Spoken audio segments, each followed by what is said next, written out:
President Biden embarrassing himself on the world stage while trying to show NATO is united against Russia. Biden in Poland today visiting U.S. troops and refugees. That comes after the commander-in-chief directly contradicted what his own administration has been saying for weeks about sanctions deterring Russia. Let's get something straight. You remember, if you covered me from the very beginning, I did not say that, in fact, the sanctions would deter him. Sanctions never deter. You keep talking about that. Sanctions never deter. You believe the action today will have an impact on making Russia change course in Ukraine? That's not what I said. You're playing a game with me. The president believes that sanctions are intended to deter. The purpose of the sanctions has always been and continues to be deterrence. The purpose of the sanctions, in the first instance, is to try to deter Russia from going to war. We do see them as having a deterrent impact. And now Biden's causing even more confusion overseas by telling American troops in Poland that they may soon be sent off to Ukraine. Ukrainian people have a lot of backbone. They have a lot of guts, and I'm sure you're observing it. And I don't mean just the military. And you're going to see when you're there, and some of you have been there, you're going to see women, young people standing in the middle in front of a damn tank, just saying, I'm not leaving. I'm holding my ground. The White House quickly coming out to mop up Joe's mess, insisting American troops won't be going to Ukraine. All right, I'll start with you, Greg. So we've got this constant back and forth between the president and the White House. Let's talk about sending troops to Ukraine. He's talking to the 82nd Airborne. He is literally over there in Eastern Europe and telling them they'll be there and you'll witness it. He even used that verb as well as see it. I don't know what the hell he was talking about. It's pretty scary. I mean, when Trump would say something that was considered rash, it was directionally true. That's directionally insane because it's running 100 miles away from the truth, or at least, or maybe that is the truth, and maybe we're being lied to. We don't know. When Joe talks to the world, you feel a kind of a mild embarrassment, like when you go out to dinner with a relative who's not quite all there, and you hope that she doesn't snap at the waitress or conk out at the dessert tray.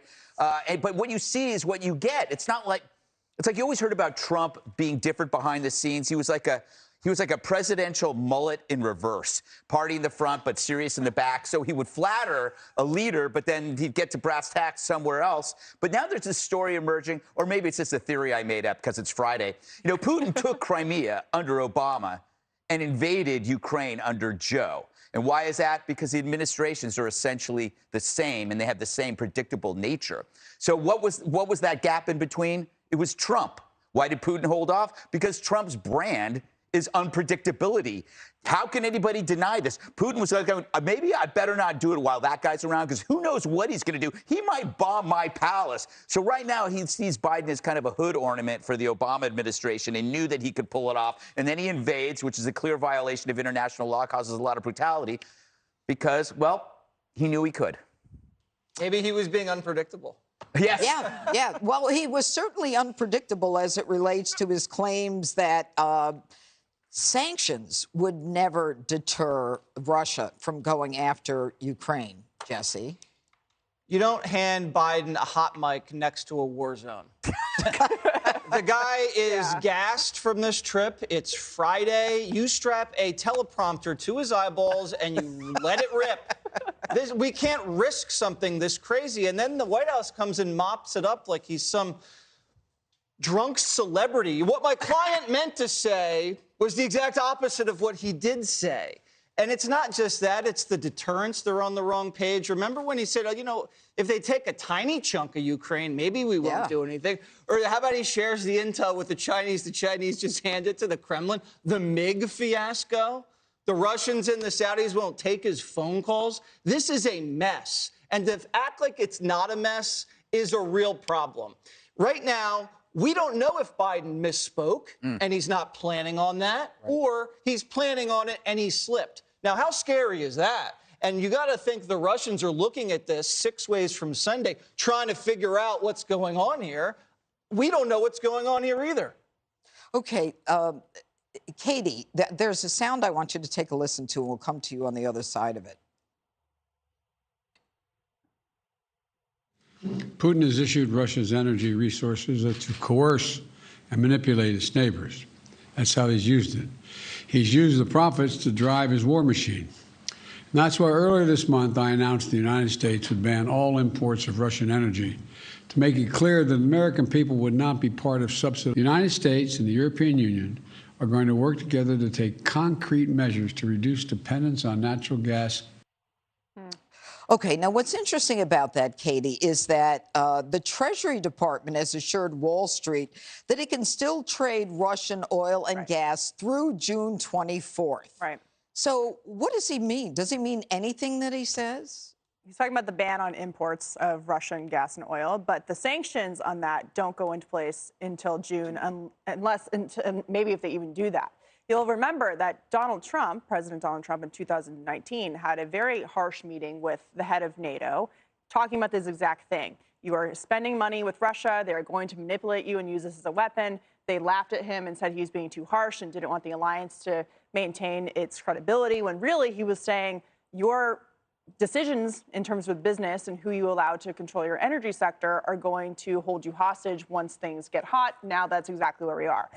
On the communications standpoint, miscommunications lead to miscalculations, which cause wars. That's how wars start. And the communication from this administration has been so sloppy when it comes to what they say, what they actually mean, and bringing up President Obama in 2014, in Syria, the president there called Obama's bluff when he drew a red line and didn't follow up with it. And Russia also called his bluff. And they went into Syria and they've been there ever since, helping with the civilian annihilation in that country. And now they're doing it in Ukraine, knowing that Joe Biden says a lot of things that maybe he doesn't mean, or if he's unclear about it.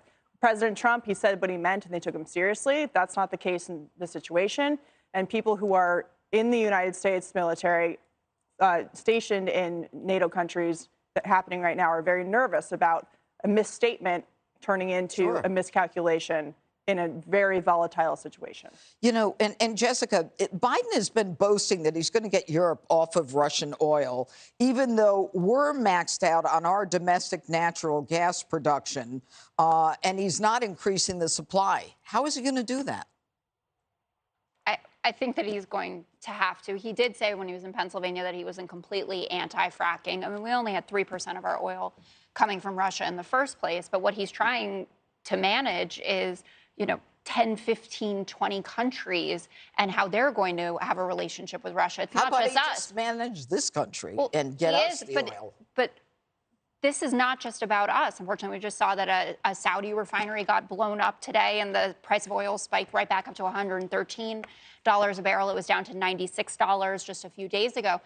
There are obviously global factors that's obviously not related to what's going on in Ukraine with Russia at all, and that can happen, and that can slash our supply. I understand what you want me to say is that he's just going to frack us into oblivion, and then we'll be completely energy independent, and everything will be fine. I don't want you to say anything. Really? Say whatever you want to say.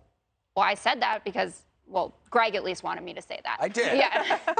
But I want to say something about the communications part of this. I don't think that the 82nd Airborne or anyone is confused about what we're doing about troops because he misspoke. I do think that what he was saying was, by being in this region, you're going to see the strength of the Ukrainians. They are streaming into Poland right now, right? Walking across the borders, we hear about mothers walking with 3 pets and 5 children, picking up kids by the side of the road. I think that's what he was talking about. And it does seem like everybody is unified here. And I would put it to the table, what would a Republican president or someone besides Biden who you think is more competent be doing any differently at this point? Because to my mind, all I see is that your option is that we're putting boots on the ground, and then we're possibly heading to a nuclear war, or we're continuing on this path. You give them the S-300, you give them the Iron Dome. That can target war.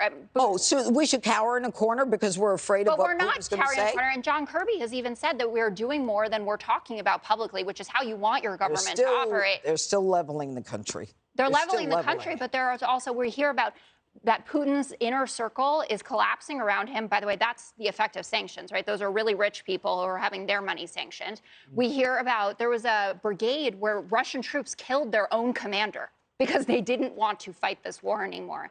And That's all very meaningful. I'm not saying tomorrow this will be over, but I think it's really Say the things we wanted you to say. Yes. I already said fracking into oblivion. Hey, Sean Hannity here. Hey, click here to subscribe to Fox News YouTube page and catch our hottest interviews and most compelling analysis. You will not get it anywhere else.